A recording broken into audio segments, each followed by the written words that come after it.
Il se vendait pour 23 millions de dollars de diamants aux États-Unis en 1939. En 1979, l'industrie du diamant faisait un chiffre de 2,1 milliards. Alors comment est-ce qu'on multiplie ces ventes par 100 en 40 ans? C'est ce qu'on va voir en explorant le biais d'ancrage.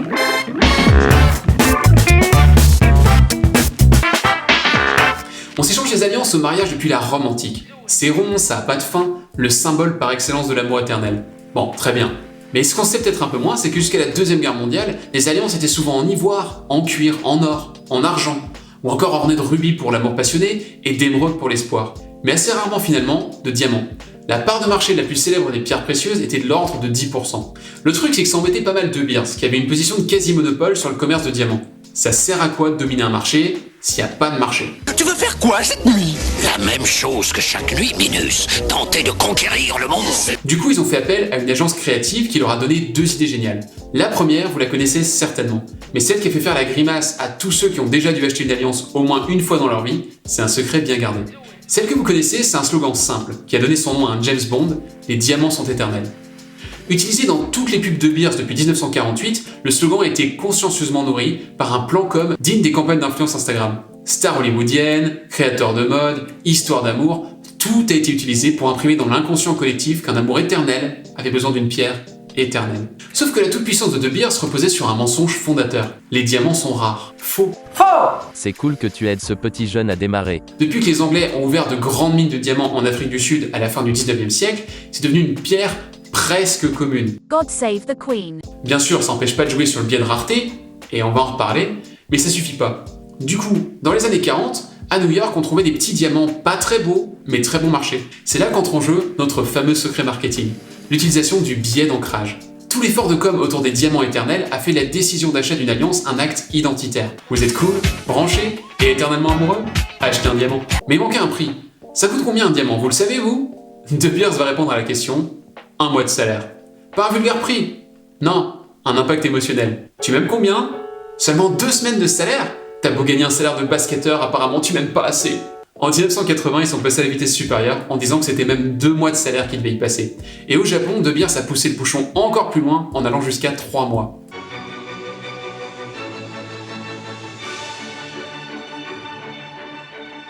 Pourquoi? Parce que grâce au biais d'ancrage, ils pouvaient écrire dans nos cerveaux que ça devait coûter cher. Mais alors c'est quoi ce biais d'ancrage? Pour comprendre, on va s'intéresser aux travaux d'Amos Tversky et de Daniel Kahneman. Les deux psychologues ont réalisé en 1974 une expérience très surprenante. Ils ont truqué une roue de la fortune pour qu'elle tombe soit sur 10, soit sur 65.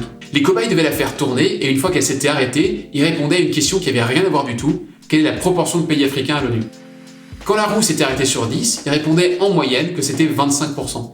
Et si la roue s'était arrêtée sur 65, ils répondaient toujours en moyenne 45%. Presque le double. En fait, ce qui se passe dans notre tête, c'est qu'on s'ancre sur un chiffre, par exemple 65. Ensuite, on nous pose une question, du coup notre cerveau se met en marche, et si on regarde ce qu'il fait au ralenti, en fait ça se passe comme ça. 65%? Non, c'est trop. 60? Non, encore trop. 55? 50? Non, allez, 45. Et inversement, si on ancre des paradis. Waouh, t'as dépensé sans compter pour les effets spéciaux. Vous allez me dire, ok, personne ne sait quelle est la vraie proportion. Donc ils ont opté pour une attitude triviale poursuite en donnant un truc peu ou pro au milieu, ancré par un chiffre bidon. Pour info, j'ai calculé, c'est 29%.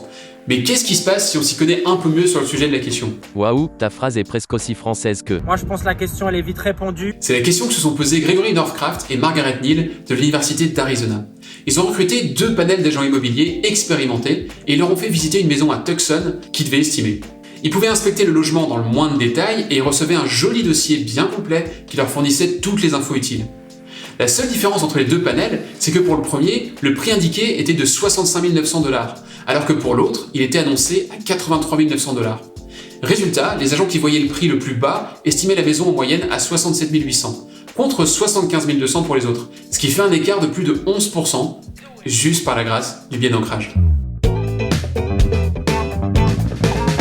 Vous n'allez pas pouvoir y échapper, à moins de vivre sur Mars, c'est bientôt le Black Friday. Donc, on va voir fleurir les promos. Mais c'est quoi finalement une promo? C'est une réduction sur la base d'un prix de départ. En gros, on nous vend pas un nouveau t-shirt pour 60 €, mais on nous l'ancre à 100 €, on barre le prix et on offre 40% de remise. Le résultat est le même, évidemment, mais la valeur perçue est bien meilleure. On peut prendre un exemple plus éthique, les restaurants solidaires. Vous en avez peut-être déjà entendu parler, c'est les restos où il n'y a pas de prix fixe, chacun paye ce qu'il veut. Si on a les moyens, on met un peu plus, comme ça quelqu'un de plus pauvre pourra manger gratuitement. Et l'aubergiste s'y retrouve. Sauf que si on laisse juste le client se débrouiller, ça fonctionne pas. Est-ce que vous connaissez le prix de revient du tartare de bœuf? Du coup, ce qu'ils font, c'est qu'ils éditent des tickets avec un prix recommandé. Et ce prix fait ancrage dans l'esprit des clients, si bien que plusieurs études ont montré que ces restaurants avaient des marges supérieures à la moyenne du marché. Vous voyez que la vente, ça peut être vertueux. So cute. On en a déjà parlé avec l'effet von Restorff et le biais de contraste, vous avez tout intérêt à proposer des comparaisons et plusieurs variantes d'un produit à plusieurs prix. Mettons que vous vendiez des télés. Vous pouvez proposer un premier modèle avec un écran 56 pouces à 1200 € et un deuxième avec un écran 52 pouces à 800 €. Comme vous ancrez le prix d'une télé à 1200 € avec le premier choix, votre client va ensuite faire un rapport fonction-prix et va probablement se dire que 400 € d'écart pour 4 pouces de différence, c'est beaucoup, et du coup il va acheter le deuxième modèle. D'ailleurs, on est tous des animaux prudents. On n'aime pas, de manière générale, les extrêmes. N'est-ce pas? C'est pour ça que les cafés les plus vendus sont les cafés moyens, loin devant les grands et les petits. Du coup, c'est toujours intéressant d'avoir 3 offres. Une qui ancre par le haut, une qui ancre par le bas, et celle qu'on veut vraiment vendre, au milieu.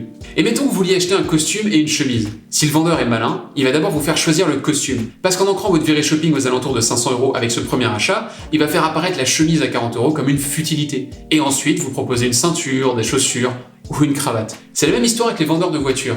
Ancrage avec l'achat du modèle, et une fois qu'on a bien négocié le prix de base de notre 3008, ils commencent à nous vendre des options. Quand on a intégré qu'on va sortir 45 000 €, on va pas mégoter sur quelques centaines d'euros pour des sièges massants. Pas vrai? J'ai toujours eu des problèmes de dos. D'ailleurs, il n'y a pas que le prix qu'on peut ancrer. Sur un gros projet, on peut ancrer dans l'esprit du client que la durée moyenne des chantiers est de 2 ans. Et ensuite, quand il négociera pour que ça aille un peu plus vite, il nous demandera d'exécuter en 18 mois, pas en 6 semaines. De façon encore plus terre à terre, cet ancrage, c'est aussi la raison pour laquelle il y a des plats du jour dans les restaurants. Comment se décider entre des prometteuses carbonara ou un gratin de quenelle? Tiens, on nous ancre que ce mois-ci, il y a une délicieuse tartiflette. Ça simplifie les choix et ça évite une scène de ménage. Finalement, que notre cerveau ait un point de repère, comme chez les agents immobiliers, ou qu'il n'en ait pas, ça coûte combien un diamant, on peut l'influencer en ancrant un ordre de grandeur. Du coup, la prochaine fois, au hasard aux prochaines soldes, qu'on vous mettra un prix sous le nez, suivi d'une remise imbattable, offrez-vous un temps de réflexion.